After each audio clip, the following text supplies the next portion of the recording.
Hello everyone, I am Barendipitous, and welcome to another Legend Lore Chat on the Brawlhalla Lore YouTube channel. And today we are talking about Lin Fei, the teacher. Let me first get to Lin Fei's page on the lore wiki here on my phone. There we go, perfect. Lin Fei's encyclopedic history of the martial arts may be the greatest literature to emerge from Song Dynasty China. The story that Lin Fei mastered every technique she described is, of course, impossible. Wikipedia, wrongly. My own fighting style I named the Way of the Iron Dragon. It failed to gain much popularity with my students, probably because the prerequisites are a full-sized cannon, an ancestral dragon spirit, and the strength of 10 men. As the story goes, Wu Shang tells of a time his imperial soldiers raided a village for gunpowder, and a young girl challenged them. This girl fought with such perfect skill for her home and family that it caused him to question everything about his own life. That girl grew up with a passion for martial arts. She traveled to distant and dangerous lands in search of ancient forms. It was deep in the long-lost library of the Seventh Empire that she freed her family's ancestral guardian, the dragon Xiao. She became a renowned teacher and scholar, often dealing out her lessons the hard way. She thrashed the marauding mountain giants, then taught them how to use their size to proper advantage. When the Emperor's very first ninjas challenged her to open combat, she clobbered them. Then she advised them that wearing black and tiptoeing might be more their thing. In Brawlhalla, Lin Fei has not yet told Wu Shang that she was the girl from his fateful day. She has, however, told him how to improve his Fist of Fire technique with a few breathing tweaks. Top legends seek out Lin Fei to refine their own styles or learn new moves. She taught Cassidy the Tornado, Azoth his Shrieking Skulls, and Roland the Flaming Horse. Volkov dedicated his first Asgardian cup to her. The closest Thatch has ever come to gratitude was when Lin Fei taught him to tap his deepest inner lunatic to summon the Spirit Shark. So, very, very, very cool things going on with Lin Fei specifically. And, let's see here. Alright. So, Lin Fei is not mentioned in any other legend lore page, which makes sense. She is a newer legend. That's fine. Lin Fei is modeled after... So, her design and her lore is modeled after the wuxia genre. W-U-X-I-A. Wuxia. So, what does wuxia mean? Well, I'm glad you asked. It is a Chinese word that means martial arts chivalry or martial arts heroes. So if you're at all familiar with Crouching Tiger, Hidden Dragon, or House of Flying Daggers, Kill Bill, The Matrix, or Kung Fu Panda, each of these films are either classic examples of or heavily influenced by the genre known as wuxia.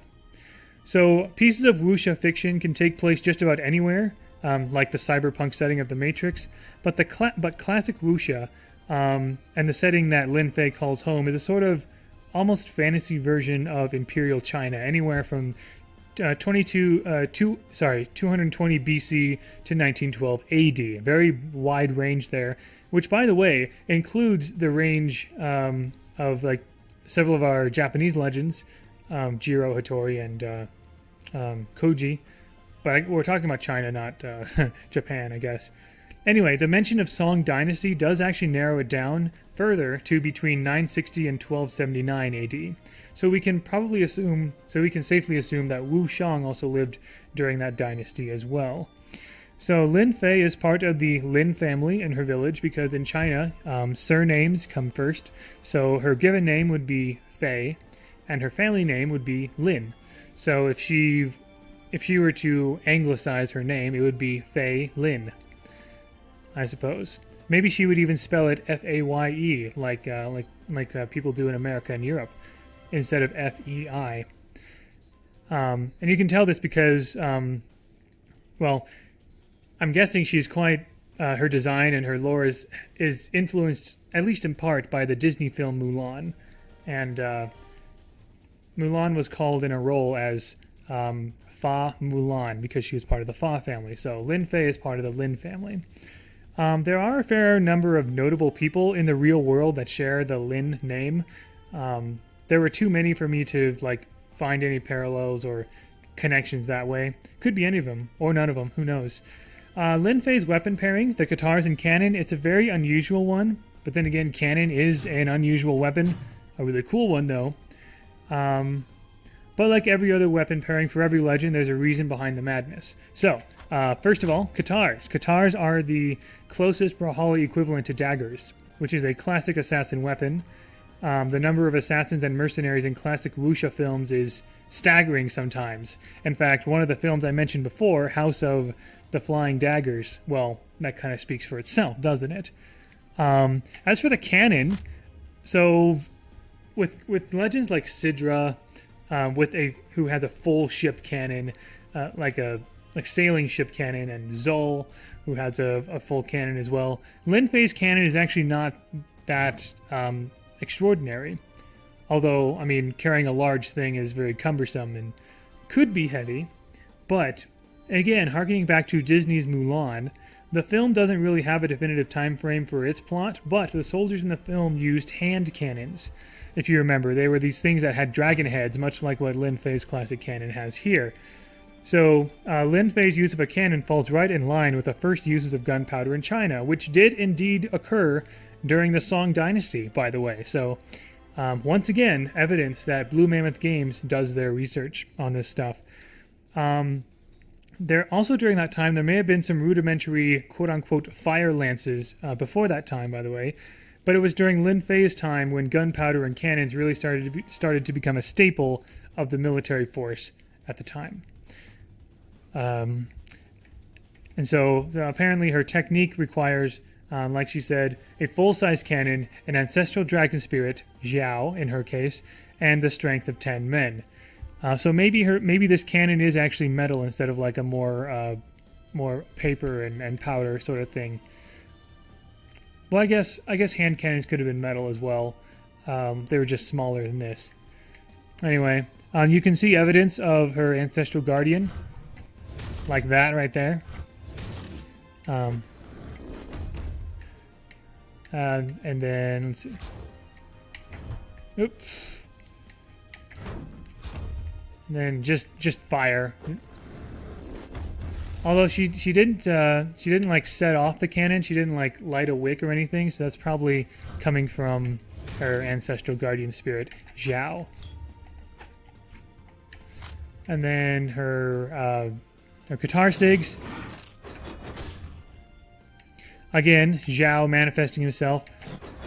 So usually you don't see much happen except at the very end, but if you hold the animation, yeah, that's really cool.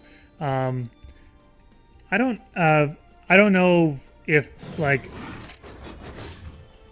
I don't know if Lin Fei is when they really started getting really good at the animations. I mean, all the other SIG animations are pretty cool as well, but Lin Fei's especially, I can tell the animators had a lot of fun with this one.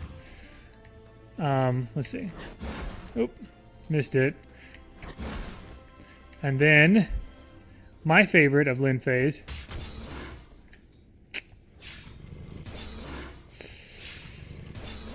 Wait, is she... Okay, yeah.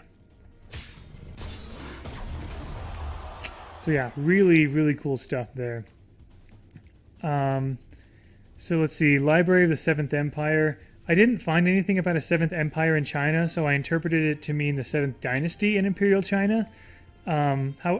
Unfortunately, counting dynasties in China is not a simple matter. And so the best I could come... There are several dynasties that could be quote-unquote the seventh. And they don't all fit in with the whole Song Dynasty either. So, then again, these dynasties, like Song Dynasty came later on. And several of these dynasties that could be the seventh was earlier. So it would make sense that it was an old library, right? Zhao, is that a reference to anything? Could refer to a lot of things. Most likely, though, the name is just involved for its connection to Chinese mythology, which is, let's see. I couldn't find any clear connection between any form of Zhao and a dragon. Like, I think I found names for Zhao in, like, rivers and mountain ranges and stuff, but not for a dragon. Zhao is described as an ancestral guardian. The veneration or worship of ancestors is part of Chinese folk religion. So worshipping the spirits of one's ancestors was considered to be a way to connect with more divine powers, as we can see here, you know. But I struggle to find references to creatures that act as a family or ancestral guardian, like what Zhao seems to be. The best I could find was what you find in, once again, Disney's Mulan, with our favorite American dragon, Eddie Murphy, Mushu, right? Although there are other family guardians shown in that one, based off of the Zodiac, the Chinese Zodiac, I think. Anyway, but Mulan is an American-made film based on Chinese folklore and history, so make of that what you will. Mountain giants are mentioned. Giants do appear in Chinese mythology. The most notable ones are Kuafu, Fang Fang, and Xingtian and Xingtian. Some sources say that Kuafu turned into a mountain range. Xingtian fought for supremacy against the supreme divine beings and got decapitated with his head buried in a mountain. Still persisted, though, with his torso becoming his new face. And then there are a few others as well. When coming across legends and myths from China, or Japan for that matter, with all their yokai, my first thought is usually, wow, like this is random. Like, how does a giant's face go onto its torso when it's decapitated? Like, where did they come up with this stuff? Some American and European people might also find anime especially to be very weird. But then again, how could that be any weirder than Greek or Norse mythology? Think, for example, how the Greek titan Kronos swallowed and then regurgitated his own children, or a freaking rainbow bridge that connects our world to Brawlhalla. So, just whenever you feel inclined to think that, you know, mythologies, especially quote-unquote exotic mythologies or stories, are weird, other mythologies are weird too, more familiar ones. It's just a matter of how familiar you are with them. Oh yeah, Volkov is an interesting one. Apparently Volkov dedicated his first Asgardian cup to Lin Fei. Now, people have speculated that Volkov might be, again, the name of another upcoming legend. We've gotten it's been quite a while since Lin Fei was released, so there's no evidence that Volkov is coming as a legend. My first thought was, well, there's an Alexander Volkov in MMA, an MMA fighter from Russia, a mixed martial arts fighter. Sometimes he goes by the name Drago or Sasha. So, and what's funny is that in my wiki, I start to say, you know, as cool as it would be to have an MMA fighter legend in Brawlhalla, I don't see BMG collaborating with UFC or something to get real life fighters in Brawlhalla. Like, that's just weird, right? Why would they do that? Insert Barendipitous eating his words right here with John Cena and Xavier Woods and The Rock. yeah. I did make an update to that page, the Volkov page in my lore wiki. So did not see that coming at all. Especially John Cena did not see that coming at all. Anyway, not sure who Volkov could refer to. Volkov could just be a legend like the Jade Knight who is there in Brawlhalla, and I guess maybe he's not like amazing enough to be in this roster of top fighters. I guess I don't know. Anyway. I've mentioned in other videos all the moves that Lin Fei has taught to people. She taught Cassidy's Tornado, which is Cassidy's hammer down sig. Azoth's Shrieking Skulls, which I believe is the Azoth axe down sig. Sir Roland's Flaming Horse, which I believe is his lance neutral sig. And Thatch's Spirit Shark, which I believe is his sword neutral sig. Or maybe it's his sword down sig. Anyway, that's what I've got on Lin Fei. Also, it occurs to me that I think I may have actually missed a few things with when talking about Jiro. Let me just double check to make sure that I talked about everything about his lore that I wanted to. Let's see. There's some shoguns and Realm of Twilight. I talked about that in Hattori's lore. Seems to be a demon realm of some kind. There are a lot of names thrown around, like Mizugawa and Gensogen and things like that. Mizugawa, I think, in Japanese means waterside. Couldn't find much more on that. The demon shogun Yatsunaga. Naga means name, and I've seen that Yatsunaga is a Japanese surname, so I couldn't really find anything else. Yatsu seems to range in definitions from the number 4 to at night. Not sure what's going on there. Fujiyama, Japanese surname again.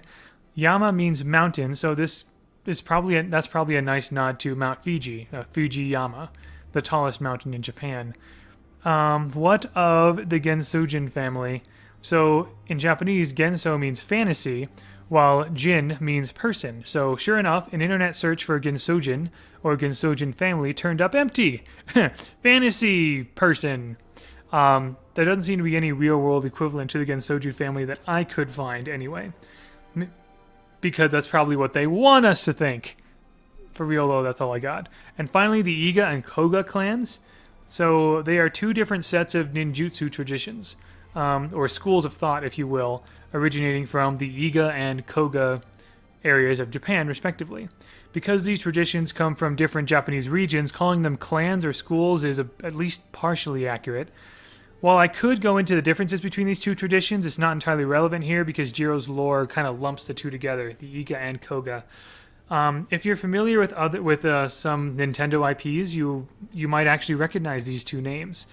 Koga is the name of the ninja poison type gym leader from the very first Pokemon video games. His name is Koga, probably because Koga is a school of ninjutsu or a region from which it's a school of thought for ninjutsu, ninja fighting style. So we have Koga from Pokemon Red and Blue, or like the Kanto region. And then we have, Iga. That made me think of the Yiga clan, Y-I-G-A, not just I-G-A, from Legend of Zelda Breath of the Wild, right? They are, they're basically ninjas, right? Evil ninjas in that case.